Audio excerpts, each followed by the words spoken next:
كنت عم دور على وصفة حلو تكون طيبة لأعملها مشان رفيقتي بس تجي عندي، ولقيت لكم هاي الوصفة اللي بتجنن عند حبيبة قلبي لولو.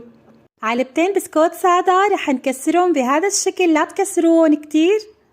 رح نجهز للصوص كاسة حليب، 4 ملاعق كاكاو خام، نص كاسة سكر، ملعقة صغيرة فانيليا وملعقة صغيرة نشا، ونص كاسة زيت. رح نحركهم على البارد أول شي، بعدين بنحطهم على النار لحتى يتقلوا بس شوي. رح نضيف إلهم البسكوت ونحركهم. نجهز الصينية ونكبسهم كتير منيح، بنحطهم بالتلاجة لنعمل الخطوة الثانية.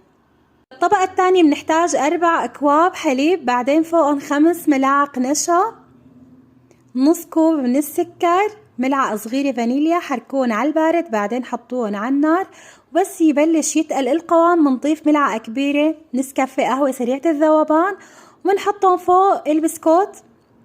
بنتركهم حوالي 4 ساعات بالثلاجة لحتى يجمدوا منيح، وبعدين بنعمل هاي الخطوة. بتقصوا ورق الزبدة وبترشوا فوق الكاكاو، بعدين بتحاولوا تشيلوا الورق شوي شوي وصحتين.